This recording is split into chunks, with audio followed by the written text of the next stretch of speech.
সদস্য অভিযান কর্মশালার আয়োজন করা হয়েছিল পূর্ব বর্ধমানের জামালপুর বিধানসভার পাঁচরা একটি অনুষ্ঠান বাড়িতে।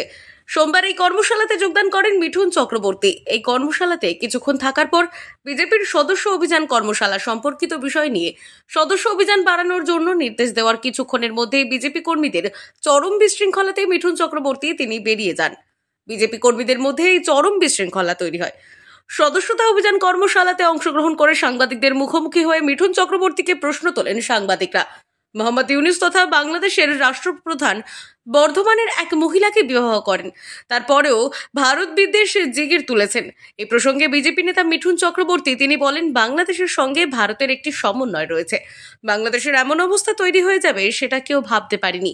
আর যারা টিভি বা পেপারে যারা ভারতকে নিয়ে উল্টোপাল্টা বলছেন তাদেরকে বলি, ডোন্ট আন্ডারস্টিমেট ইন্ডিয়া। ভারতকে কেউ আন্ডারস্টিমেট করবেন না। জেলাতে এসছেন ইউনূস, যে বাংলাদেশের রাষ্ট্রপ্রধান, সেই রাষ্ট্রপ্রধান তো বর্ধমানের মহিলাকে বিয়ে করেছেন। সেই ক্ষেত্রে ভারত বিদ্বেষ যে জিগির তুলছেন সে বিষয় নিয়ে কি বলবেন? কোন চোখে দেখবেন? কালকেও বলেছি, আজকেও বলেছি, বাংলাদেশের সাথে আমাদের এখানকার সবারই অলমোস্ট সবারই একটা ডাইরেক্ট ইনডাইরেক্ট সম্বন্ধ আছে, কিন্তু বাংলাদেশ এরকম হয়ে যাবে আমরা ভাবিনি। খুব দুঃখের। আর যারা অনেক উল্টোপাল্টা কথা বলছেন টিভিতে, এটুকু মনে রাখি, ডু নট আন্ডারস্টিমেট ইন্ডিয়া। ভারতকে আন্ডারস্টিমেট করবেন না। Thank you very much.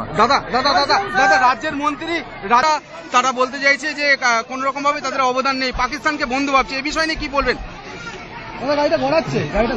যারা বলছে তাদের বলুন একবার ওপর দিকে তাকিয়ে সত্যিটা যারা বলছে আমাদের অবদান আছে কি নেই, তাহলে জানতে পারবেন। বলো, তুমি কি বলতে প্রশ্ন আছে? তোমার কিছু প্রশ্ন আছে? আজকে জামালপুরে পাল্টা তৃণমূলের মিটিং রয়েছে, কি বলবেন? সেখানে দাবি করা হচ্ছে প্রায় 25,000 মানুষ হবে। ভাই ওদের ব্যাপার ওরা জানে, আমরা কি বলবো ভাই, আমি আমারটা বলতে পারি। জামালপুর থেকে কৃষ্ণ সাহার রিপোর্ট, আনন্দ বার্তা।